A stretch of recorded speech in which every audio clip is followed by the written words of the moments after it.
안녕하십니까. 비욘디 애독자 여러분, 그리고 또 저를 기다려주신 많은 또 저의 개인적인 애독자 여러분, 한 달 잘 보내셨습니까? 예. 오늘 다시 한번 인사를 드리게 됐습니다. 소화기내과 전문의 안기영인데요. 오늘 제가 여러분들한테 좀 드릴 내용은, 지금까지는 제가 좀 이 소화기 질환에 대해서 그냥 이렇게 간략하게 좀 다뤄봤었는데, 오늘은 제가 좀 흥미롭게 최근에 좀 관심을 가지고 저도 좀 공부를 하고 있는 분야와 또 그것을 잘 소개한 책이 있어서 오늘 한번 여러분과 함께 그 책 내용을 간단하게 나누면서 또 질문도 받고 또 이렇게 디스커션하는 그런 시간을 갖도록 하겠습니다. 먼저 이 혹시 제목 들어보신 분들이 있을지 모르겠는데 전 세계적으로 700만 부, 800만 부 정도 팔린 아주 그냥 글로벌한 그런 베스트셀러인데요. 이토록 위대한 장이라고 하는 그런 책입니다. 최근에 이 건강에 대해서 좀 관심을 가지고 유튜브나 인터넷 또는 방송 매체를 많이 보신 분들이라면 장뇌축 혹시 이런 말 들어보셨는지 모르겠습니다. 좀 이따 다시 한번 나오겠지만 장과 뇌를 이루는 하나의 축 이렇게 많이 사용되고 있고 또 거기와 또 관계되어 있는 여러 가지 이런 것들을 돕는다고 하는 그런 건강식품이나 약재들도 많이 요즘에 소개가 되고 있는데 이 장례축을 전 세계적으로 유명하게 된 사실 물론 많은 의학자들이 연구를 하고 있었지만 전 세계적으로 많은 그냥 일반인들이 장례축 또는 장이 제2의 뇌다라고 하는 그런 내용을 알게 된 아주 전설적인 그런 책인데요. 최근에 개정판이 나왔습니다.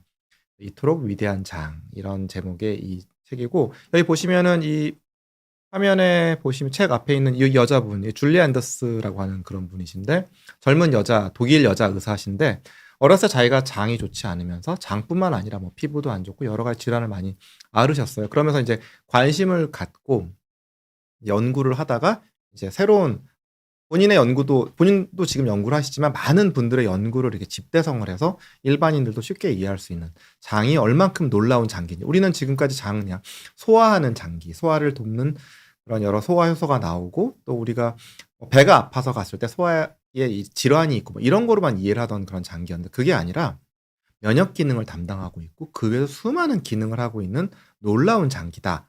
이런 것들을 좀 전 세계 많은 이들에게 알렸던 그런 분이십니다. 뭐 테드 강의도 하셨고요. 굉장히 유명하신 분이십니다. 그래서 오늘은 이 책을 제가 좀 이렇게 순서대로 이 책에 나와 있는 이 목차대로 제가 한번 여러분들과 함께 나누면서 잘 아실 만한 내용은 조금 금방금방 넘어가고요. 좀 여러분들이 조금 재밌어 하시거나 아니면 이 책에 나와 있진 않지만 이 책에 나온 내용들을 좀 이렇게 잘 설명해 줄 수 있는 그런 재밌는 연구들을 제가 한 편씩 넣어가지고 소개를 하려고 합니다. 아까 이제 장뇌축 이런 말씀도 드렸고요. 장이 제2의 뇌다. 세컨 브레인이다. 이런 얘기들 많이 여기저기서 들으셨을 거고 실제로 이 비욘디에서도 이제 그런 테마로 그런 주제로 강의를 하신 의사 선생님들이 계셨습니다. 그러니까 우리 뇌라든지 아니면은 이 감정적인 부분들 뇌 기능이나 감정적인 부분들 뭐 우울증이라든지 치매라든지 뭐 파킨슨병이라든지 뭐 이런 것들이 뇌에서 오는 것처럼 생각이 들지만 실제로는 장과 밀접한 관계가 있다. 이런 주제로 많은 분들이 강의를 하셨어요. 근데 실제로 장인데도 불구하고 소화기내과 영역에서 접근을 했던 강의가 별로 없는 것 같아가지고 제가 오늘 좀 이 책을 정리를 하면서 소화기내과 적으로 조금 더 많은 내용을 알려드리려고 하니까 재미있게 즐겁게 들었으면 좋겠습니다. 제가 오늘 오면서 좀 정신이 없이 좀 와가지고 좀 오늘 조금 서두에 말도 길고 좀 정신이 없었는데 지금부터는 한번 집중하고 잘 들어줬으면 좋겠습니다. 이제부터는 좀 빠르고 간략하고 또 여러분들의 이해가 쏙쏙 들어가도록 말씀을 드릴게요. 제 소개를 잠깐 하겠습니다. 저는 이제 내과, 그중에 소화기 내과를 전공을 하고 있고요. 세부 전공은 몇 번 말씀드렸지만 췌장 담도 여기 제 세부 전공입니다. 서울대학교 의과대학을 졸업하고 서울대학교 병원에서 소화기 내과 트레이닝을 받았고요. 원자력병원을 거쳐서 지금은 인천에 있는 한림병원에서 근무하고 있습니다. 자, 오늘 이야기의 주제는 이렇게 세 단원이고요. 이것이 바로 이 책에 나온 세 단원입니다. 그래서 첫 번째로 이제 장이라고 하는 거, 이 소화라고 하는 게 어떤 것인지에 대해서 첫 번째 단원에서 다룰 거고요. 두 번째는 장과 관계 있는 질환. 보통 이제 장과 관계 있다고 하면 이제 소화기 질환들이잖아요. 뭐 위장장애라든지 역류성 식도염이라든지 뭐 과민성 대양증후군 이제 이런 것들이 주로 되지만 그런 거 말고 모든 병 우리가 장과 전혀 관계 없을 거라 생각했던 병들이 실제로 장과 관계가 있다. 또 그것이 말뿐만이 아니라 그런 것들을 다뤘던 그런 논문들, 그런 연구들을 같이 나누면서 한번 그 병들과 장들을 한번 연결을 시켜볼 거고요. 세 번째로 백세 건강은 장 박테리아가 결정한다. 그러니까 장뿐만 아니라 장에 붙어 있는 박테리아가 정말 중요하다. 그 얘기를 할 겁니다. 첫 번째로 내 몸의 건강 감시국 소화기관입니다. 자, 우리 몸에는 크게 세 개의 관이 있습니다. 세 개의 관. 자, 혈관계, 신경계, 소화기계가 있습니다. 실제로 우리가 인제 처음에 우리 엄마의 몸속에서 인제 하나의 세포에서부터 시작을 해서 이제 우리가 이런 아이가 되는 거죠. 베이비가 돼서 밖으로 나오는 건데, 자, 이때 첫 하나의 세포부터 2개로 분열을 하고 4개로 분열을 하고 다시 그렇게 커지면서 이게 태아가 되는 과정에서 크게 이 3개의 관, 우리 몸의 어떤 중추라고 할 수 있는 이 혈관계, 신경계, 소화기계가 처음엔 같은 부분, 같은 위치에서 있다가 이렇게 나눠져서 된다고 합니다. 그래서 혈관계는 잘 아시다시피 심장을 필두로 해 가지고 나오는 이 몸에 가고 있는 혈관을 말을 하고요. 신경계는 뇌죠. 뇌부터 내려와서 전 몸에 퍼져 있는 이런 말초신경에 이르기까지 하는 그런 하나의 시스템이고요. 소화기계는 입에서부터 항문까지 이어져 있으면서 주변에 이 소화를 도와주고 해독을 해주는 간과 췌장 등을 연결한 이 전체를 다 소화기계라고 합니다. 그 중에서 이제 소화기계에 대한 거죠. 앞에 혈관과 신경이 중요하다는 거는 뭐 100번 강조해도 모자름이 없죠. 다들 제일 중요한 장기가 뭐야? 물론 모든 장기가 중요하지만 심장을 짚는 분도 있을 거고요. 뇌를 또 지정하시는 분들도 있을 거예요. 실제로 우리가 사람이 살아있냐 죽느냐를 판정할 때도 심장사, 또 뇌사 이렇게 하죠. 즉 심장과 머리가 죽는다, 기능을 못한다라고 하는 게 꼭 사람의 죽음을 의미할 정도로 중요한 장기지만 그거만큼, 그거 이상으로 또는 그것과 다른 의미로 중요한 게 또 소화기계라고 할 수 있겠습니다. 음식의 종류 단탄지라고 부르죠. 단백질, 탄수화물, 지방에 대해서 이 책에서 되게 여러 가지 이야기를 하고 있습니다. 그래서 지방이잖아요. 지방이라고 하는 거는 물에 안 녹죠. 그래서 지방은 좀 특이하게도 림프 관계로 전달된다. 이렇게 좀 여러분들이 모를 수도 있는 그런 내용들이 조금 나와 있고요. 그 외에도 지방도 역시 좋은 지방, 나쁜 지방, 식물성 지방, 동물성 지방이 있고, 단백질 역시 식물성 단백질과 동물성 단백질입니다. 식물성 단백질을 대표적인 게 두부로 알고 계시죠? 근데 두부 외에도 쌀에도 단백질이 들어있고요. 콩에도 단백질이, 콩이 두부죠. 들어있고, 또 다른 여러 가지 그 단백질과는 별로 연관이 되지 않을 것 같은 이런 곡물이라든지 아니면 채소나 과일에도 단백질이 들어있습니다. 그런데 이제 아무래도 동물성 단백질보다는 종류라든지 함유량이라든지 그런 것들이 좀 떨어진다는 거죠.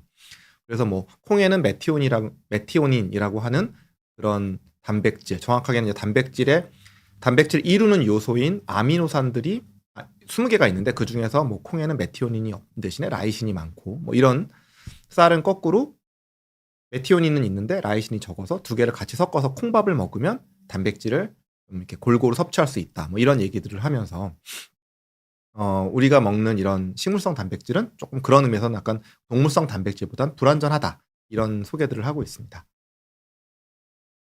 그래서 첫 번째 단원에서는 소화기, 그다음에 소화기의 우리가 알고 있는 기본적인 기능들을 잘 설명하고, 또 결국 이제 우리가 음식을 먹어서 소화를 시키는 거니까 음식의 종류, 그다음에 영양소, 영양원들 이런 것들에 대한 설명을 하고 있습니다. 두 번째부터가 중요한데, 자, 모든 병은 장에서 시작된다. 굉장히 공격적인 이름인데요. 소화의 과정은 아까 말했던 입에서부터 항문까지 하나의 관이라고 했죠. 좀 더 이걸 넓혀보면은, 자, 우리가 음식을 눈으로 보고요, 코로 냄새를 맡고 입으로 넣게 됩니다.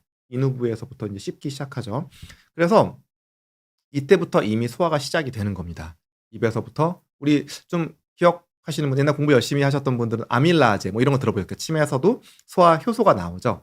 그래서 침이 뭐 하루에 굉장히 많은 양이 나와서 그런 소화를 돕고 실제로 음식을 분해를 하고 탄수화물 성분들을 분해를 하고 그렇다. 뭐 이런 얘기들이 나오고, 또 이런 것들이 소화뿐만 아니라 또 그 면역 체계와 또 관계가 있죠. 우리가 편도가 면역에 굉장히 중요한 역할을 한다. 이런 거는 뭐 아시는 분들 많이 있을 거예요. 그죠?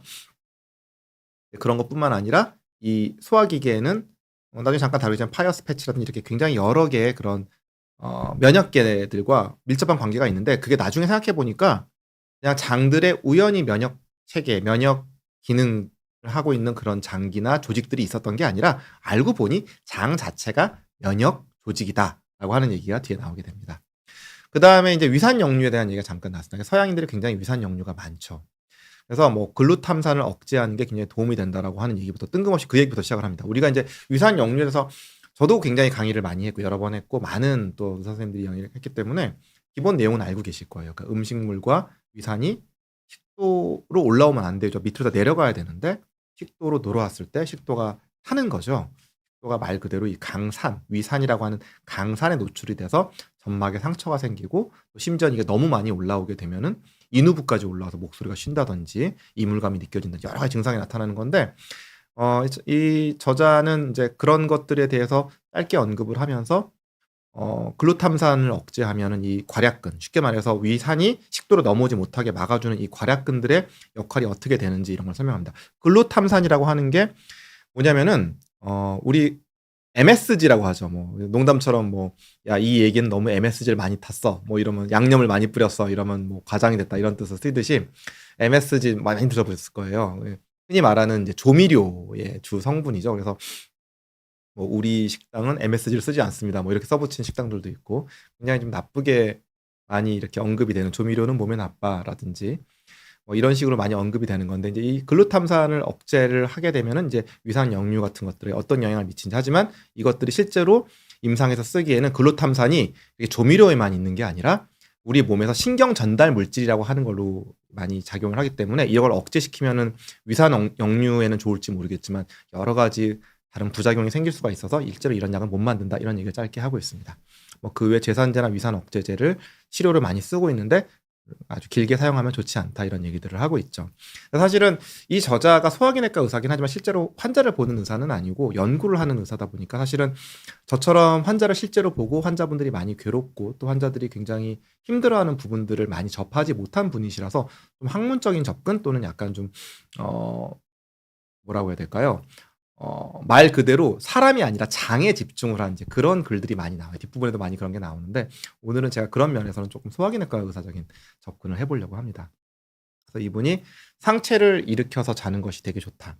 그래서 역류량이 결국은 그렇죠. 사람이 이렇게 서 있으면 위산 역류하기 힘듭니다. 그래서 하늘로 솟구치기는 어려운데 누우면 위하고 식도가 같은 현상에 놓이니까 역류를 잘하게 되겠죠. 그래서 눕는 것 자체가 굉장히 역류에 나쁜 그 영향을 미치고 그러다 보니까 자는 동안 또는 새벽에 아침에 이럴 때 증상이 심해지죠. 낮에는 별 문제가 없었는데 자다가 아파서 깨요. 이런 게 되게 위산 역류의 굉장히 특징적인 소견 중에 하나인데요. 이러다 보니까 잘 때 이렇게 서 있지는 못할지언정 이렇게 한 30도만 상체를 일으키고 자면 뭐 온몸이 다 이렇게 쓸 필요는 없지만 이렇게 하면은 위산 역류가 좀 덜해진다. 이거는 뭐 역류뿐만 아니라 심혈관계에도 되게 좋다. 이런 언급을 하고 있습니다. 그래서 실제로 외국에서는 이 서양인들한테 되게 심하죠, 이 병이. 그러다 보니까 실제로 이렇게 세우는 그런 침대, 상체만 올리는 그런 침대도 있고, 뭐 그게 어려우면은 머리맡 쪽에 뭐 벽돌을 한두 개를 괴어서 이렇게 침대를 이렇게 옮기는 그런 방법들도 좀 사용하고 있습니다. 그런 거 아니고 이제 벽에를 또 이렇게 30도 정도 되는 그런 벽에가 만들어져 갖고 이렇게 좀 기대서 잘 수 있는 그런 것들도 많이 하고 있죠. 지금 이 그림은 소장입니다. 소장에 이렇게 육모가 많아서 실제로 소장이 보통 한 2m에서 길게 한 5m, 6m까지도 된다고 하는데 소장의 그 표면을 이렇게 쉽게 말해서 표면적으로 엄청 늘리는 방향으로 육모가 이렇게 많이 나와 있다라고 하는 그런 그림입니다. 이 책에 나오는 되게 사파들이 굉장히 재밌으면서도 이해가 쉽게 되어 있는데 이 여동생, 이 줄리 안데스 의사 선생님의 여동생이 이 사파를 그렸다고 하더라고요. 그래서 굉장히 보시면 책 보면서 되게 재밌습니다. 그래서 제가 많이 그걸 카피해 갖고 지금 왔는데 같이 보시고요.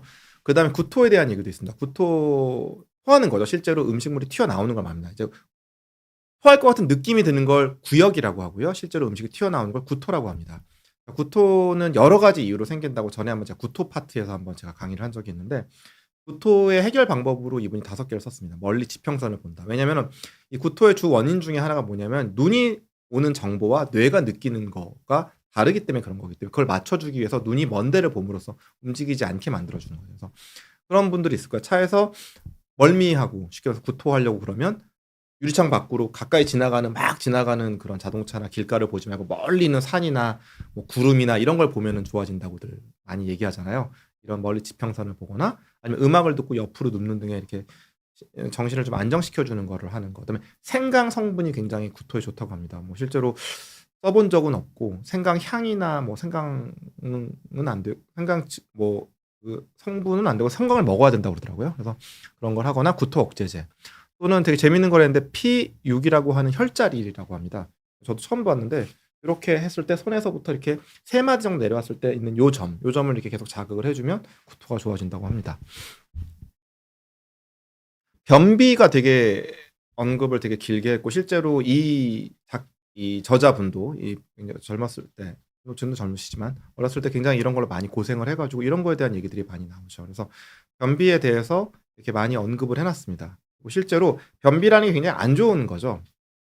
저도 이제 소화기내과 의사로서 많이 대장 쪽의 증상이 결국 크게는 이제 설사와 변비인데 설사를 멈추게 하는 거는 뭐 쉬워요. 쉽다면 이상한 얘기지만 그거는 좀 해볼 만합니다. 근데 변비 나오지 않는 걸 끌어내는 건 굉장히 어렵습니다. 굉장히 어렵고 약도 잘 안 듣고 환자도 굉장히 괴롭고 설사는 약간 단기간에 있는 증상이라면 변비는 굉장히 수개월에서 수년간에 걸쳐서 진행을 하고 좀 나빠지는 방향으로 많이 가기 때문에 좀 어렵죠. 그래서 변비의 뭐 좋은 방법들이나 원인이 되는 얘기를 길게 적어놨습니다. 뭐 참지 않는다, 뭐 물을 좀 많이 마신다, 뭐 식이섬유를 많이 섭취한다 이렇게 잘 아는 내용들도 있고요. 프리바이오틱스와 프로바이오틱스를 많이 도움을 받는다 이런 얘기들도 있고요. 그리고 저도 되게 공감이 되는 얘기였는데 힘든 운동을 하는 거죠. 항상 느끼는 거지만 환자분들이 와서 저는 운동을 열심히 하는데 변비가 별로 좋아지지 않아요. 이렇게 말씀하시는데 실제로 들어보면 하루에 뭐 1시간 내지 2시간씩 걷는다고 하는데 사실 걷는 거는 별로 도움이 안 돼요. 실제로 이 저자도 얘기를 하고 있고 저도 그렇게 많이 느낍니다. 이게 걷는 거는 일상이죠. 운동이라고 말할 수 있는 게 아닙니다.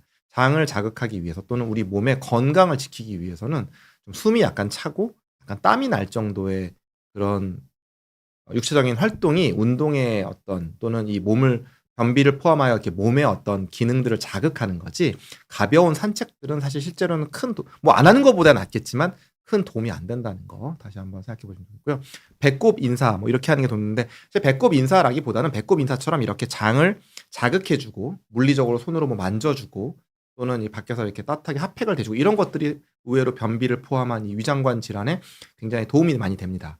사실은 엄마 손은 약손식으로 만져주는 거 굉장히 좋으니까 많이 좀 이용해 보셨으면 좋겠습니다. 그리고 역시 없던 변비가 생겼다. 이러면 혹시 갑상선 질환, 갑상 기능 저하증이라든지 아니면 당뇨병 같이 위장관을 떨어뜨리는 걸 수 있으니까 이런 것들도 한번 고려를 해볼 만합니다. 변비 치료제들의 종류가 있는데 뭐 여기까지는 그냥 특별히 아실 필요는 없을 것 같아요. 이런 것들이 있다. 그다음 장뇌축 얘기를 좀 하도록 하겠습니다. 말 그대로 장과 뇌가 서로 대화를 한다라는 거죠. 그래서 장뇌축 얘기 진짜 많이 나오는 것 같아요. 방송에서도 굉장히 많이 나오고 유튜브에도 굉장히 많이 나오고 그래서 약간 여러 가지로 또 약간 뭐라고 해야 응용이 되는 것 같아요. 뭐 장이 하나의 뇌기 때문에 또는 뇌 기능을 정말 많이 보충하기 때문에 장을 건강하게 하면 뇌가 좋아진다. 그래서 뭐 장 유산균 같은 것도 많이 나오고 또 장이 안 좋은 분들이 어떤 게 있는지 또는 결국 뭐 우울증이라든지 우리는 정말 뇌에서밖에 오지 않을 거다. 뭐 치매라든지 이런 것들이 실제로 장과 굉장히 관계가 있다. 이런 것들로 굉장히 흥미를 많이 돋는데 실제로 정확한 의미로는 장과 뇌가 서로 이야기를 하는 건 맞지만 정확하게는 장, 뇌, 장, 미생물축 이게 사실 더 맞는 표현인 거죠. 기본이 뇌고요. 장과 있지만 장 말고도 장에 붙어 있는 장에 포함되어 있는 이 미생물들 뭐 장내 박테리아, 장내 세균 정확하게 장내 미생물이 맞죠. 왜냐하면 세균이 압도적으로 많죠. 90% 이상의 세균이지만 세균 외에도 바이러스도 있고요. 그다음에 뭐 일부 효모들도 있고 그다음에 뭐 기생충도 가끔 역할을 하고 이렇기 때문에 많은 것들이 지내기 때문에 뇌, 장, 미생물 이런 것들이 서로 굉장히 중요한 역할들을 하면서 서로를 돕고 또 이것들의 축이 무너지게 되면은 뭐 장에도 문제가 생길 수 있지만 뇌에도 문제가 생길 수 있고 그 외에 다른 장기나 다른 질환으로 연결될 수도 있다라고 하는 것이 이 뇌장 미생물 축입니다. 그림에서 보면은 위쪽에 이제 브레인 머리가 있죠. 이 두뇌에서 여러 가지 역할을 합니다. 그렇지만 이 두 번째 뇌라고 할 수 있는 장과 대화를 합니다. 대화라는 방법은 좀 이따 말씀드린 미주신경이라고 하는 것들도 하나의 역할을 하고요. 면역 계열, 그다음에 또 신경 그런 전달 물질들이나 그런 통로를 통해서도 많이 하고요. 그다음에 역시 이 장에 붙어 있는 이 미생물과 장 사이에도 여러 가지 대화를 합니다. 얘네들이 보호 역할도 해주고요. 유해균들이 많아질 때는 설사 같은 위장관 문제로도 일으키고 또 그 유해균들과 싸우기 위해서 면역 체계들이 또 공부를 하고 힘을 갖게 되면서 전신에 있는 여러 가지 그 질환들도 이겨낼 수 있는 그런 일종의 학습 공부를 하는 학교 역할도 해 주고요. 또 그게 너무 과민하게 일어나는 게 바로 무슨 알레르기 뭐 있잖아요. 무슨 뭐 콩 알레르기라든지 아니면은 뭐 땅콩 알레르기 뭐 이런 것들이 또 일어나는 또 원인이 되기도 하는데 그러고요. 또 이 미생물들과 또 뇌도 또 직접적으로 그런 식으로 연결이 되어 있습니다. 그래서 이제 장뇌축 또 뇌와 장의 그 축 외에도 미생물까지 포함한 뇌장 미생물축 이것이 하나다라는 거 정도를 아시면은 오늘 또 굉장히 많이 배우신 것 같아요. 자, 미주신경이라는 얘기를 제가 좀 잠깐 하겠습니다. 미주신경이라는 거 혹시 들어보신 분 있는지 모르겠어요. 자, 우리 몸에 있는 신경을 크게 뇌신경과 척수신경, 척추신경으로 나눕니다. 이 우리가 뭐 팔을 움직인다든지 아니면 뭐 어 아니면은 뭐 감각, 팔다리의 감각을 움직인다든지 뭐 이런 것들은 다 대부분 척추에서 나오는 거죠. 뇌에서 척추를 타고 내려가서 걔네들이 신경이 전신에 퍼지게 됩니다. 뭐라고 해야 될까요? 나무로 치면은 이파리 같은 역할, 열매 같은 역할을 하는 게 뇌라면은 거기서 내려가는 줄기, 그다음에 뿌리 이런 것들에 해당하는 게 인제 척수죠.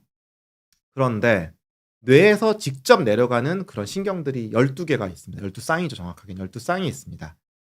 그래서 그거를 뇌신경이라고 불러요. 그러니까 뇌에서 척수를 통해 나오는 신경들이 대부분이라면 뇌에서 직접 나가는 그런 신경이 12 개가 있는데 뇌가 여기 머리 위에 있잖아요. 그러다 보니까 12개 신경 중에서 11 개는 목 위를 담당합니다. 눈이라든지 귀라든지 입을 움직이는 근육이라든지 뭐 이런 것들 얼굴과 목에 있는 것들을 대부분 합니다. 유일하게 목 아래로 내려가는 신경이 이 12개 중에서 오직 하나가 있는데 그게 바로 10번 신경인 미주신경입니다. 10번 뇌신경이죠. 이 미주신경이라는 말을 영어로 베이거스 너브라고 하는데요. 베이거스라는 게 영어에서 베이그하다는 말이죠. 베이그. 베이그라는 게 희미하다, 뭐 뚜렷하지 않다, 잘 모른다, 뭐 이런 말입니다. 그죠? 뚜렷지 않은 걸 베이그라는데 이 미주라는 것도 한자로 보면은 약간 그렇게 명확하지 않다라는 뜻이에요. 그러니까 뇌신경이 하나가 쭉 이렇게 해 가지고선 좌측 우측에서 두 개의 신경이 이렇게 뱃속으로 내려가 이 목으로 해서 흉부와 복부까지 내려가는데 얘가 무슨 역할을 하는지 잘 모르는 거예요. 처음에 몰라서 미주신경이라고 불렀습니다. 지금은 이 미주신경이 베이거스 너브가 쭉 내려와서 심장, 폐, 간, 장 이런 것들에 모두 다 영향을 미치고 있다라고 알고 있습니다. 그래서 굉장히 이 미주신경의 역할 또는 중요성이 최근 들어서 옛날에도 뭔가 중요한 역할을 할 거다라는 건 알았지만 최근에 이 장뇌축 정확하게는 뇌장 미생물축이 이 어떤 표면 위로 올라오면서 이 미주신경의 역할, 미주신경의 중요성 이런 것들이 더 많이 강조가 됐죠. 그만큼 뇌가 직접 장과 소통을 하는 일종의 한 라인 같은 직통 전화와 같은 그죠? 뇌와 장이 직통으로 연결하는 그런 신경계의 길이 하나 있었구나라는 걸 알게 된 거죠. 항상 우리 몸에는 별로 필요 없는 데가 없습니다. 모든 장기들이 다 필요해요. 수술로 충수를 제거할 수 있단 말이에요. 제거하신 분들 많이 있죠. 또 담낭, 쓸개도 제거를 하죠. 하지만 충수도 중요한 역할을 합니다. 이 책에도 나오는데 면역계의 역할을 하죠. 염증이 왔을 때 도와주는 역할하고 그게 너무 넘치다 보면 가끔 본인의 염증이 심해져서 급성 충수염이 돼서 문제가 되기 때문에 수술로 잘라내죠. 그다음에 담낭도 역할을 합니다. 뭐 돌이 생겨서 자꾸 아프게만 하니까 수술을 하는 경우가 있지만 실제로 담낭이라고 하는 것도 우리 단탄지, 단백질, 탄수화물, 지방 중에서 지방의 소화를 돕죠. 이런 식으로 제거를 할 수 있는 장기들이 있지만 이 나름대로의 고유의 역할이 있습니다. 항상 여러분들은 몸에 있는 장기는 다 필요해서 있는 거라는 걸 꼭 잊지 마셔야 되고요. 미주신경이 이렇게 있을 때 잘 몰라서 이름은 미주신경이라고 잘 모르는 신경이라고 붙였지만 지금 와서 우리가 의학이 발전하고 과학이 발전하면서 이게 이렇게 중요한 역할을 하고 있었구나. 이 뇌와 장이 물리적으로 거리가 꽤 있지만 이렇게 연결하는 게 있었구나라는 걸 알게 된 거죠. 그거 외에도 여러 가지 루트를 통해서 또 둘이 대화를 합니다. 그중에 하나가 또 미생물을 통한 건데 뒤에서 다시 말씀을 드리도록 할게요. 자, 모든 병은 장에서 연결된다. 자, 뇌하고 장을 제일 연결할 수 있는 사실은 질환이라고 한다면 소화기내과 의사들은 아마도 누구나 이 과민성 대장증후군을 딱 집을 거예요. 어 옛날에 인제 신경성이라고 부르던 이제 그런 카테고리에 들어가는 질환들이 있지요. 그러니까 검사를 하면 이상이 없어요. 환자는 막 배가 아프고 설사를 하고 낫지 않은 변비가 있는데 검사를 해 보면 내시경을 해도 그렇고 CT를 해도 그렇고 별 이상이 없는 거란 말이에요. 근데 환자들은 굉장히 불편해하고 심지어는 그런 환자의 숫자가 꽤 된다는 거죠. 뭐 전 인구의 보통 15% 에서 20% 정도 되니까 뭐 한 5-6명 중에 1 명은 이 질환을 갖고 있어요. 배가 아프고 불편한데 검사를 해 보면 이상이 없습니다. 그래서 뭐 스스로가 뭐 '내가 너무 예민해서 그런가? 내 성격이 나빠서 그런가?' 뭐 이런 식으로 생각을 할 정도로 이제 그런 질환이 바로 이제 과민성 대장 증후군이죠. 과민성 대장 증후군은 검사에서 이상 소견이 없는데 환자가 굉장히 많이 불편하고 또 이게 심리적인 상태나 육체적인 상태에 영향을 많이 받는 걸 본인들이 더 잘 알다 보니까 이런 병들에 대해서 너무 심할 때는 병원에 가서 치료를 받지만 그렇지 않은 경우에는 '아휴 이건 뭐 내 체질이 겠거니.' 하고 사시는 분도 굉장히 많단 말이에요. 그래서 잘 아시다시피 불안, 우울, 스트레스 뭐 이런 것들이 영향을 준다는 건 너무 잘 알려져 있는 거고 그렇다면 음주는 어떻겠느냐. 음주가 나쁜 분들이 많죠. 술 마시면 증상 심해지신 분들이 굉장히 많지만 또 음주 자체가 굉장히 스트레스를 많이 줄여주는 분들도 분명히 있단 말이에요. 그렇기 때문에 음주는 의외로 좀 나쁘지 않다는 분들도 많이 있습니다. 뭐 개인 차이가 좀 있겠죠. 물론 그렇다고 음주를 절대 의사들이 권유할 수는 없겠지만. 그리고 유산균이 좋다는 거 잘 알고 계시고요. 유산균이 일종의 유익균으로서 작용을 해서 과민성 대장 증후군의 증상도 완화시키고 중장기적인 그런 예후도 좋게 하는 것은 잘 알려져 있습니다. 그다음에 이게 좀 마음에 영향을 많이 받다 보니까 심리요법, 최면요법 같은 게 도움이 된다고 하는 연구 결과도 많이 있고요. 마음에서 오는 거니까 항우울제를 쓰면 어떻겠느냐라고 해서 실제로 저도 굉장히 듣지 않는 이렇게 약물에 반응하지 않는 그렇지만 환자는 굉장히 괴로운 경우에는 이 과민성 대장 증후군이나 아니면 기능성 위장 장애에서 항우울제를 실제로 사용을 합니다. 굉장히 반응이 좋아요. 반응이 좋고 되게 잘 듣습니다. 그래서 우리나라 이 정말 현명한 우리의 선조께서 이런 말씀을 남기셨죠. "사촌이 땅을 사면 팔이 아픈 게 아니라 머리가 아픈 게 아니라 가슴이 아픈 게 아니라 배가 아프죠, 배가." 예 알았던 거예요. 많이 해 봤더니 배가 아파요. 배가 소화도 잘 되던 그 배가 아픈 거죠. 마음이 힘들고 스트레스를 받고 그러면 배가 아프게 되는 겁니다.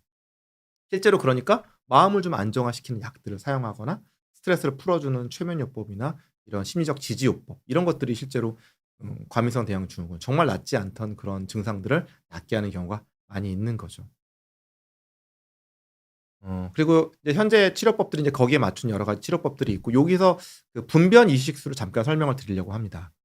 분변 이식술 뭐 대변 이식 이런 거 많이 들어보신 분들이 있을지 모르겠는데 정확하게는 이제 대변에 있는 미생물들이죠. 좋은 유익균들을 모아서 이런 것들을 좀 대장에 넣어 주면 이 유익균들이 많아지면서 거꾸로 유해균과 이 비율이 유익균이 많아지고 유해균이 멀어지면서 뭐 선점자 효과라고도 하는데요. 그렇게 되면서 이 원래 있던 장의 기능들이 좋아지고 과민성 대장 증후군을 포함한 여러 가지들이 좋아지지 않겠느냐. 심지어는 검사에선 별 이상이 없는 과민성 대장 증후군 말고 검사를 해도 명확하게 이상이 있는 병들이 있어요. 뭐 크론병이라든지 그래서 말씀드린 궤양성 대장염처럼 어 염증성 장질환이라고 해서 평생 약을 먹거나 낫지 않거나 심지어는 암으로 진행하는 이런 병들조차도 이런 유익균들을 많아지게 하는 이런 분변 이식술들 통해서 좋아진다고 하는 그런 연구들이 많이 있습니다. 그래서 이 건강한 사람들에게서 이런 대변을 모아서 여기서 유익균들을 많이 뽑아낸 다음에 이런 것들을 그 건강하지 못한 여러 가지 증상이 있는 분들의 이 대장에 넣어 주는 거죠. 넣어 주는 방법은 여러 가지가 있습니다. 대장 내시경으로 직접 들어가서 인제 넣어 주는 방법이 있고요. 그게 제일 정확하겠죠. 직접 가서 이렇게 딱 뿌려 주는 거니까. 제일 좋지만 이제 대장 내시경 자체가 편하기만 한 검사는 아니다 보니까 이제 그런 거 말고 요거를 캡슐로 만들어서 유산균을 먹듯이 인제 먹는 방법도 있고요. 그다음에 인제 그렇게 하다 보니까 위산 같은 데 다 죽거나 이게 잘 끝까지 대장까지 잘 못 가는 것 같다. 이렇게 해서 이제 콧줄 정확한 이름은 이제 비위관이라고 하는데 비위관 같은 걸 넣어서 하는 방법도 있고 여러 가지 방법들이 있습니다. 좌약식으로 넣어 주기도 하고요. 하지만 이게 실제적으로 잘 이루어지고 있지는 않아요. 그 이유가 건강한 사람들로부터 그 균을 잘 받기가 쉽지 않고 그 균들을 잘 배양을 하고 잘 관리를 넣기가 좀 쉽지가 않다는 거죠. 그래서 몇몇 실험적인 연구를 통해서 굉장히 큰 좋은 효과가 있다는 것은 했지만 아직까지는 대중화되기에는 조금 더 시간이나 연구가 더 필요할 것 같다라는 정도는 말씀을 드릴 수 있을 것 같습니다.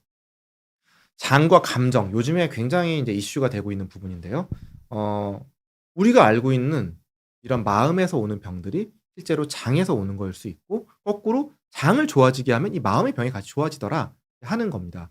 그래서 우울증에 걸린 쥐에게 좋은 박테리아를 넣어줬더니 얘가 우울증이 좋아지는 거예요. 소화만 잘 되고 이러는 게 아니라 우울증이 좋아진더라.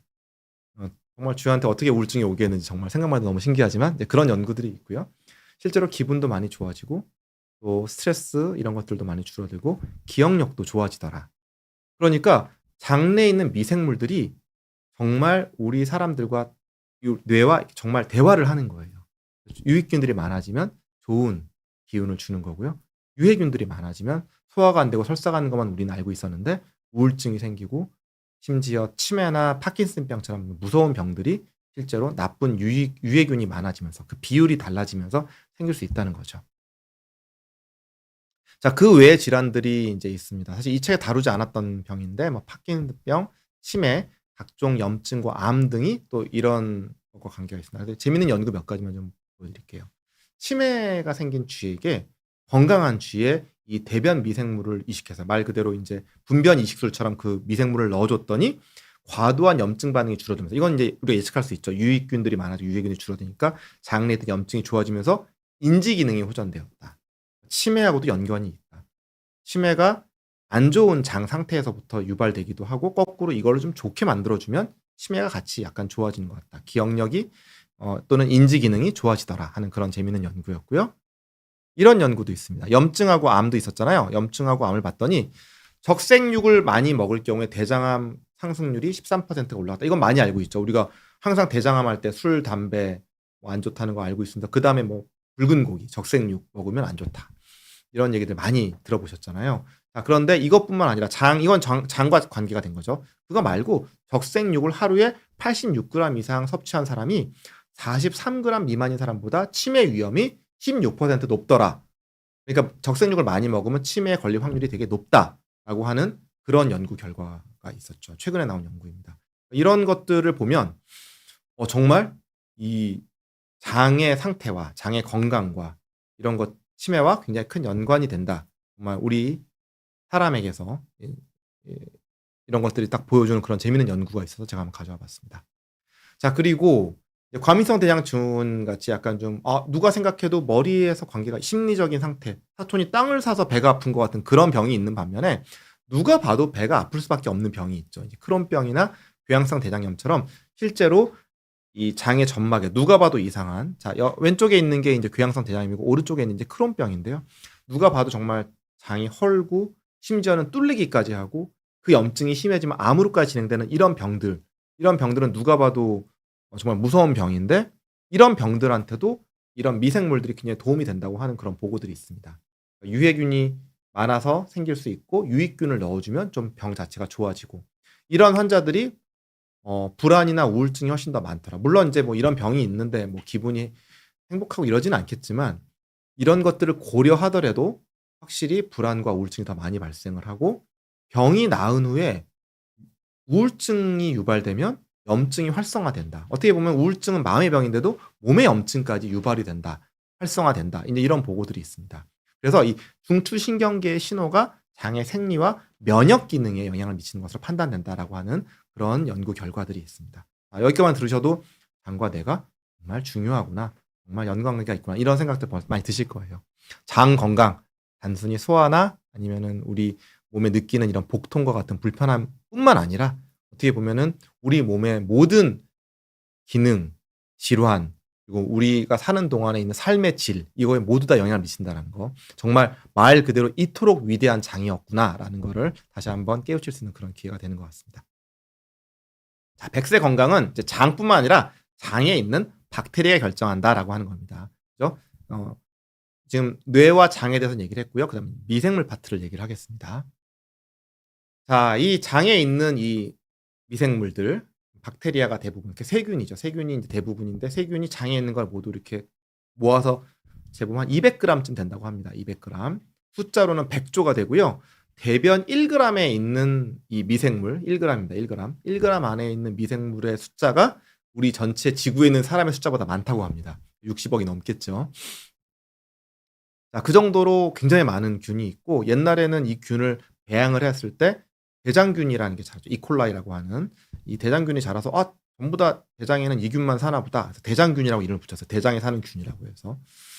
그랬었는데 지금 보니까 실제로 이콜라이라고 하는 이 대장균은 실제로 대장에 있는 균들 중에서는 1%도 안 되는 것 같다. 정말 많은 균들이 있더라는 걸 나중에 알게 됐죠. 그래서 얘네들은 그냥 거기 살면서 우리 대장과는 무관한 삶을 사는 게 아니에요. 얘들은 이 대장에서 살면서 많은 일을 합니다. 많은 일. 우리는 대장에 사는 균들이 나쁜 일만 한다고 생각을 하고 있어요. 무슨 세균, 장에 사는 세균들은 설사를 일으키고 배를 아프게 하고 이 변에서 세균이 나오면 굉장히 나쁜 게 나타난 거고 뭐 정말 장에는 세균이 하나도 없어야 될 것 같고 막 이렇게 생각을 많이 합니다. 하지만 그렇지 않아요. 장에 사는 이 100조개가 되는 진짜 100조개의 이 박테리아들이 우리 몸과 수없이 많은 역할들을 합니다. 이때 유익균이 얼마나 많으냐, 유해균이 얼마나 많으냐, 유익균들을 어떤 종류의 유익균이 많고 어떤 종류의 유익균이 적으냐 등등등에 따라서 우리 몸의 체질이 다 틀린 거죠. 우리 사람들의 얼굴이 다 틀리듯이 개인이 갖고 있는 이 장에 있는 박테리아의 어떤 구성 성분이나 그런 패턴들이 다 다르다는 거죠. 그게 이 사람들의 각자의 건강과 이 사람들의 질환과 이 사람의 삶의 질을 굉장히 많이 좌우하는 것 같다라고 얘기를 하고 있습니다. 그래서 좋은 일 먼저 말씀드릴게요. 자, 소화가 안 되는 음식을 소화합니다. 우리 몸이 실제로 우리 소화 기능들이 못하는 것들을 장내 미세균들이 막 분해를 시켜요. 그래서 소화하기 좋은 것들로 많이 만들고요. 장에 에너지를 공급해주는 역할을 하고요. 비타민, 특히 비타민 A, B, C 뭐 이런 것들 중에서 B 계열에 있는 뭐 B1이라든지 B12라든지 이런 것들을 생산하는 그런 역할도 하고요. 또 독이나 약들을 분해시키는 해독의 작용도 하고 그다음에 무엇보다 결국 우리가 먹는 음식물은 다 우리 몸에서 따지기에는 외부 물질이고 살균이 되지 않은 그런 음식들이죠. 그러다 보니까 거기에 균들, 많은 미생물들이 있죠. 장내 원래 있는 미생물 말고 거의 묻어오는 굉장히 많은 미생물들, 세균과 박테리아, 세균과 바이러스 등을 장에서 마주친단 말이에요. 그럼 우리 몸에 있는 이런 면역세포, 면역 체계들이 이 밖에서 들어온 외부 미생물에 대한 공부를 하고 얘네들을 필요에 따라서는 공격도 하고 제거도 하는 그런 일종의 학교 역할도 해주는 면역 체계를 훈련시키는 그런 장소이기도 하고 그런 역할을 박테리아들이 하고 있다라는 겁니다. 그래서 일종의 미생물 국가를 이루고 있는 거예요. 국가도 이제 우리가 있잖아요. 뭐 경상도도 있고 전라도도 있고 충청도도 있고 이렇게 있듯이 일종의 거기를 이루는 많은 미생물의 국가, 그다음에 미생물들 집단들이 있고요. 우리가 아직도 모르는 게 많이 있습니다. 지금 그것들을 좀 간략하게 좀 보여준 그런 그림들 굉장히 많죠. 근데 이거 말고도 굉장히 많은 미생물들이 있고 상당 숫자가 대장에 있지요. 면역 체계 이런 균뿐만 아니라 우리 몸의 면역을 담당하는 그런 면역 체계 80%가 장에 있습니다. 굉장히 놀랍죠. 우리 면역 체계는 장과는 조금 거리가 있을 것 같고 우리 몸속 피 속이나 뭐 어디 이런 데 있을 것 같은데 실제적으로 장이 굉장히 중요한 면역 체계의 핵심 역할을 하고 있습니다. 생각해 보면 장이라고 하는 건 우리 몸이 끊임없이 외부 물질과 만나는 접점이에요. 그죠? 물론 폐도 공기가 들어왔다 나가죠. 하지만 음식물은 계속 우리가 평생을 먹어야 되고요. 거기 안에는 음식물에 정말 아까도 말씀드렸던 미생물들이 붙어 있죠. 붙어 있고 계속 오랜 시간을 흘러내려가면서 여러 장기들과 소화기 장기들과 만나게 됩니다. 그래서 파이어스 패치라고 하는 그런 아주 고유한 그런 뭐라고 해야 될까요? 학교 중에서도 아주 그냥 고밀도의 아주 그다음에 어려운 그런 아주 높은 수준의 교육을 시키는 그런 일종의 그런 학교들이 장 곳곳에 배치되어 있습니다. 뭐 그런 것들의 약간 일부 지역들을 좀 보여주고 있는 건데 뭐 잘 안 보이실 텐데 여기 파란 점들이 있는데요. 이런 파란 점들이 있는데 이런 것들이 뭐 대장에 되게 많이 있다. 그런 내용입니다. 재미있는 내용을 하나 갖고 올게요. 자, 박테리아가 몸 상태를 변화시킵니다. 면역 기능을 하니까 당연히 염증이 생기는 것도 막아주고 뭐 이런 것들은 알겠어요. 여기까지는 알았죠. 장에 있는 장이 뇌와 소통을 하고요. 장에 있는 미생물도 소통을 합니다. 특히나 이 미생물이기 때문에 외부에서 오는 물질에 대해서 면역 체계의 역할을 한다는 것은 여기까지 알았습니다. 근데 그것뿐만 아니라 몸 상태를 변화시킵니다. 그래서 당뇨병이나 비만 등을 유발할 수가 있습니다. 자, 무균쥐가 있어요. 얘는 장에 균이 하나도 없는 그런 쥐입니다. 태어날 때부터 균이 하나도 없도록 이렇게 딱 분리시켜서 그런 먹이만 먹이고 키웠어요. 얘들 장에는 박테리아, 장내 미생물이 없는 상태입니다. 이 상태한테 이 일반 쥐의 장 박테리아 혼합액을 주입했어요. 그렇게 했더니 이 무균 쥐한테 어떤 박테리아를 넣느냐에 따라서 걔가 그런 상태가 된 겁니다. 뚱뚱한 애한 뚱뚱한 쥐 거를 넣으면 뚱뚱해지고 당뇨병이 있는 쥐 거를 넣으면 당뇨병이 생기고 이런 식이 된 거죠. 되게 신기하게도. 자, 이런 연구를 한 사람들이 있습니다. 자, 여기 보시면 이 두 분이 일란성 쌍둥이에요. 일란성. 얼굴 잘 보면 얼굴 되게 비슷하죠. 일란성 쌍둥이인데 한 분은 날씬하고요. 한 분은 상대적으로 좀 비만에 가깝습니다. 자, 이 두 분한테서 각각 미생물을 얻었어요. 그다음에 무균지한테 투입을 해본 겁니다. 근데 이런 게 한 팀으로는 안 되겠죠. 그래서 이런 어 쌍둥이인 한 4팀 정도를 해 가지고 한번 실험을 해 봤습니다. 그렇게 해서 봤더니 쥐들이 정말 넣었던 박테리아에 따라서 이렇게 형태가 달라진 겁니다. 비만한 쪽은 비만해지고 날씬한 쪽은 상대적으로 좀 날씬해지고 이렇게 된 거죠. 물론 이게 이렇게 간단하게 보여준 건 아니고 굉장히 많은 유전자적인 걸 보여주고 이 연구는 사이언스라고 하는 굉장히 유명한 과학계의 아주 핵심이 되는 그런 저널에 실렸던 연구인데 굉장히 복잡하지만 단순하게 설명을 드리면 이제 이런 식으로 변했더라라고 하는 거를 보여줘요. 되게 신기하죠. 그러니까는 뭐 뚱보균 이런 거 요즘에 많이 유튜브 같은 데서 또는 이 방송 매체에서 하는데 정말 뚱보를 만드는 게 물론 우리가 많이 먹는 게 큰 문제이긴 하겠지만 이런 '아 나는 물만 먹어도 살쪄.'라고 하는 사람들 물만 먹어 살찌진 않겠죠. 뭐 물 외에 다른 거를 어떤 거를 물처럼 먹었는지 한번 생각해 봐야 되는데 하여튼 그런 먹었던 것들이 실제적으로 먹어도 살찌지 않는 사람보다 더 살이 잘 쪘다면 이런 것들은 본인의 어떤 체질 이런 것도 연관이 있겠지만 실제로 장내에 있는 많은 박테리아 중에서 뚱보균의 포션이 높았던 건 아닌지 또는 내가 좀 그런 균들과 친한 건 아닌지 이제 그런 것들을 좀 생각해 봐야 된다는 거죠. 거꾸로 그런 균들을 줄이고 날씬하게 되는 그런 박테리아를 혹시라도 넣어줄 수 있다. 또는 그런 박테리아 친해질 수 있는 방법이 있다면 좀 많이 먹더라도 좀 건강해지거나 좀 날씬해질 수 있는 그런 방법이 될 수도 있겠죠. 장내 미생물의 성장이 어떤 패턴으로 되는지를 이 저자가 좀 재밌게 적어놨습니다. 그러니까 태아는 무균지랑 비슷해요. 우리가 뱃속에 있을 때 우리는 엄마로부터 깨끗한 영양분을 공급받고 산소를 공급받죠. 사실 엄마 몸에는 굉장히 많은 미생물이 있지만 그 미생물들은 이 태반을 통해 넘어가지 않습니다. 굉장히 무균 상태예요, 태아는. 하지만 얘가 나오는 순간부터 엄마한테서 이제 출산하는 과정에서 엄마의 몸속에 이제 질을 지나가면서 거기서 또 미생물이 닿고 그다음에 엄마 나와서 또 의사 선생님이 또 만지고 또 병원에 가고 또 엄마한테서 모유를 먹거나 분유를 먹고 이러면서 이제 미생물들이 차츰 몸에 들어가게 됩니다. 그러면서 미생물들이 뭐 이것도 들어가고 저것도 들어가고 하겠죠. 이때 중요한 게 바로 모유입니다. 모유. 모유 안에는 정말 너무나 좋은 성분들이 많이 있기 때문에 그래서 이 모유를 흉내낼 수 있는 건 없다라고 얘기를 하죠. 모유에 정말 너무 좋은 성분들이 많고 애들의 면역 기능이라든지 성장에 필요한 것들이 많이 들어있는데 그중에 하나가 바로 이런 장내 미생물들을 좋은 쪽으로 많이 보내는 그런 성분이나 역할을 한다는 겁니다.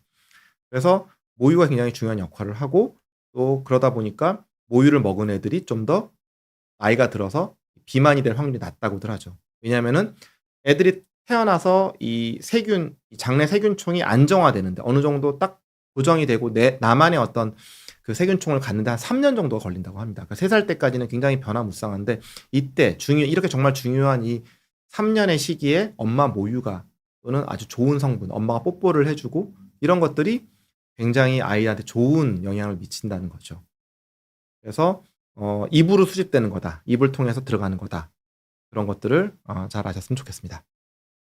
장내 박테리아 특성들이 있는데요. 뭐 큰 몇 개의 가문들이 있고요. 또 뭐 장 박테리아를 합치면 뭐 이런 인간 유전자보다 많고 약물에 대한 반응도가 우리 몸의 체질이라든지 간의 기능, 신장 기능과 물론 영향이 많지만 장내 박테리아로 인해서 결정이 된다라고 책에서 주장합니다. 뭐 결정까지는 아니지만 굉장히 큰 역할을 하는 것은 맞는 것 같습니다. 그리고 아까도 잠깐 앞에서 말씀드렸지만 굉장히 여러 가지 역할을 합니다. 장이 뇌에 큰 영향을 미치고 있다라는 얘기를 했다면 장내 박테리아도 장과 뇌에 큰 영향을 미치고 있다라는 겁니다. 뭐 뚱보 박테리아 얘기도 했고요. 무증상 염증. 왜냐하면 이게 아무래도 면역 체계에 영향을 미치기 때문에 이런 것들도 있고 식욕과 포만감 또 콜레스테롤도 좋은 콜레스테롤이 생기느냐 나쁜 콜레스테롤이 생기느냐 이런 것들에 큰 영향을 미친다고 합니다. 나쁜 박테리아도 있겠죠. 유해균도 있을 거고 기생충이나 또는 바이러스, 효모 등도 있을 것입니다. 그래서 이 저자는 되게 재밌게도 위에 우리 헬리코박터 균이 있을 때 굉장히 나쁜 위암을 일으킨다든지 그런 것들이 안 좋기 때문에 지금 우리 굉장히 열심히 제균 치료를 하고 있죠. 실제로 우리나라 헬리코박터 유병률이 80%가 넘고 거의 90%가 되던 시절이 있었는데 지금 50%대까지 떨어졌거든요. 우리 식생활이 점점 깨끗해지고 그다음에 세균 치료를 또 되게 열심히 하고 어 세균 치료한 사람들이 열심히 그 세균 치료한 걸 잘 유지를 함으로써 사실 전체 우리 유병률이 굉장히 낮아지고 실제로 위암도 줄어들고 최근에 나온 연구들은 또 치매랑 관계가 있다는 얘기 많죠. 생각해 보면은 앞에서 장내 미생물들이 치매 이런 것들과 관계 있다고 했던 것처럼 헬리코박터균도 그런 의미에서 치매와 관계가 있는 것 같아요. 실제로 치매 위험률이 헬리코박터균이 있으면 뭐 3배가 올라간다는 말도 있고요. 줄이면 또 11%가 줄는다는 연구 결과도 있고 여러 가지 연구 결과가 있어서 앞에서 말씀드린 것처럼 이 장뿐만 아니라 위에 있는 균도 굉장히 영향을 미치는 것 같은데 뭐 저자는 또 이게 헬리코박터균이 뭐 좋은 역할도 하는 것 같다 뭐 이런 언급도 하고 있어요. 근데 뭐 저는 좋은 역할을 하고 있다는 건 조금 제한적으로 생각을 해야 될 것 같고요. 이런 거는 있습니다. 헬리코박터균을 제균 치료를 하면 일시적으로 역류성 식도염이 좀 심해진다고 하는 그러니까 증상이 악화된다고 하는 그런 보고는 있습니다. 그래서 정말 위장병이 좋아지려고 위의 건강을 위해서 제균 치료를 했는데 하고 나서 갑자기 속이 더 많이 쓰렸다 이런 분들 되게 많이 있거든요. 이런 것들 생각하면은 좀 그럴 수는 있겠지만 중장기적으로 헬리코박터균은 좀 우리가 치료를 해야 되는 유해균인 거는 맞는 것 같습니다. 그래서 뭐 항생제 내성과의 전쟁 뭐 이런 얘기들도 했고 프로바이오틱스 유산균이 포함해서 대부분 유산균이죠. 이 장내에 좋은 미생물들을 넣어주는 거 얘기를 하는 거고 프리바이오틱스는 이런 유산균이나 장내에 있는 좋은 균들이 먹을 수 있는 좋은 음식, 좋은 먹잇감을 주자 이런 거고 여기 있는 이런 주로 채소, 야채 좋은 것들이 이제 그런 역할을 많이 하는 것 같다고 하고 약재로 되어 있는 품들도 많이 나왔죠. 프리바이오틱스는 이제 그런 것들을 먹으면 뭔가 유해균들보다는 유익균들이 더 많아지거나 잘 살 수 있는 그럴 수 있는 먹이를 주는 것도 좋은 치료 방법으로 하고 있습니다. 오늘 좀 얘기대가 길어져 가지고 지금 끝났는데요. 자, 그 질문 몇 분만 좀 받고 그렇게 하도록 할게요. 처음에 올렸던 분들 몇 분 하도록 할게요. 자, 완잘남님 한번 할게요. 성격이 예민한데 장 건강 좋지 않은 것 같습니다. 성격과 장 건강이 연관성이 있나요? 성격이라고 하는 게 인제 일종의 감정이죠, 감정. 감정이라고 하는 게 아까도 말했지만 장 건강 또는 장에 있는 박테리아의 구성과 관계가 있다고 합니다. 근데 인제 그게 뭐 100%를 모두 다 해결하는 건 아닐 텐데 그렇다고 하면은 장 건강을 좋아지는 쪽, 장 건강이 워낙 중요하니까 중요한 쪽으로 한번 치료를 받아보는 것도 좋은 것 같아요. 실제적으로 정말 과민성 대장 증후군이 좋아지는 분들은 굉장히 많이 봤고요. 또 실제로 그런 것들이 좋아지면 성격도 좀 좋아질 수 있겠죠, 계속 배가 아픈 것보다는. 아 다음 할게요. 그다음에 뭐 감자칩 매니아님이나 제로제로리님이 약간 이런 뭐 취했을 때 이렇게 눌러주는 그런 혈자리들이 있죠. 그다음에 뭐 아까 우리 P6라고 하는 그런 점 이런 것들 뭐 얘기하셨는데 이런 것들 실제로 많이 연구가 되고 있고 실제로 그런 것들이 또 나중에는 어떤 역할을 하는지 알게 될 것 같긴 해요. 우리가 사실 한의학에서 말하는 그런 것들이 실제로 도움이 되는 것들 분명히 있거든요. 그래서 그런 것들은 좀 앞으로 연구가 더 많이 될 것 같습니다. 또 한의사 선생님들이 그런 연구 많이 하고 계신 걸로 알고 있습니다. 자 그다음에 자 또 볼까요? 음. 엔젤님 되게 재밌는 질문해서 볼게요. 자, 교수님 위궤양 심하면 위 천공이 됐어요. 위 뚫리는 거죠. 위가 천공하면 위에 있던 음식물이 위 밖으로 새어나가나요? 네, 뚫리면 새어나갑니다. 실제적으로 위궤양이 너무 심해갖고 뚫리는 경우, 사실 뚫리는 경우까지는 별로 없고 뚫리기 직전까지 가는 경우는 굉장히 많은데 정말 천공이 돼서 뚫어지면 음식물이 밖으로 튀어나가서 복막염이라는 게 됩니다. 이제 무섭죠. 죽을 수도 있는 병입니다. 그다음에 또 어떤 거 할까요? 자, 자, 제로제로님 거 한번 볼게요. 속 아프거나 배 아플 때 설사를 하면 많이 낫던데 이런 증상 좋게 보시나요? 어, 설사를 하면은 배가 아픈 게 좋아지는 경우들이 많이 있습니다. 대부분은 설사 우세형 과민성 대장 증후군이죠. 그러니까 과민성 대장 증후군이 설사가 좀 많은 분들, 설사가 많으면서 가끔 변비하시는 분들이고 변비 우세형이면서 가끔 설사하시는 분들이 있어요. 설사 우세형 대부분 남자분들이고요. 변비 우생은 대부분 여자분들이긴 합니다. 근데 이런 분들이 대부분 설사를 하면 좀 약간 배 아픈 것도 나아지고 그런 분들이 있어요. 저는 그래서 어 속이 안 좋거나 잘못 먹어서 그렇다. 이런 명확하게 이 원인이 명확한 분들은 좀 설사 장염 같은 거 발사장염 이게 있을 때는 좀 설사하시는 건 나쁘지 않다고 보고요. 너무 지사제를 너무 열심히 써 가지고 변을 설사를 멈추게 하는 게 꼭 좋다고 생각하지는 않습니다. 그래서 저도 환자분들이 "아우 저 지금 다 나은 것 같은데 설사만 해요." 이럴 때는 쪼끔 나가게 두시는 것도 괜찮습니다. 너무 설사를 많이 해서 탈수되거나 영양 부족한 것만 뭐 수액이라든지 이런 거로 막을 수 있으면 뭐 "쪼끔 변이 나쁜 건 나가는 것도 괜찮습니다." 이렇게 많이 말씀을 드립니다. 자 그다음에 또 어떤 거 있을까요? 쪼끔 다른 질문들 한번 저희가 한번 볼까요? 자 엔젤님 또 하나 질문하셨는데 위에 관심이 많으신 것 같아요. 오늘 장 얘기를 많이 했는데 헬리코박터균이 발암 물질인데 이 균이 위에서 어떻게 암을 일으키나요? 계속 헬리코박터균이요. 두 가지로 문제를 일으킨다. 얘 자체가 염증을 일으키죠. 말 그대로 위염을 일으키니까 염증이 반복되면 결국은 나쁜 세포로 만들어지고 암이 되는 게 있고요. 헬리코박터균이 강산에서 살아남죠, 강산. 위는 pH 2 정도의 굉장히 강산이란 말입니다. 진짜 쇠도 녹일 수 있는 그런 강산이에요. 거기서 균이 살려면 얘가 살아남기 위해서 주변에 중화되는 물질을 계속 뿌립니다. 얘가 살아야 되니까.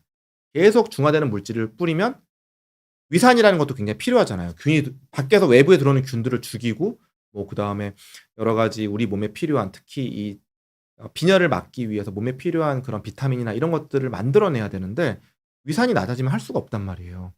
그렇기 때문에 이게 자꾸 위산이 중화가 돼 갖고선 이곳에 위산의 효과가 떨어지게 되면은 위에 있는 조직들이 마치 위산이 없는 장처럼 조직이 변하는 게 바로 장상피화생이고 결국은 위에 장세포가 있다는 게 이름만 들어도 나쁜 거잖아요. 그러니까 결국 장세포들이 계속 변해서 선종이 되고 암이 됩니다.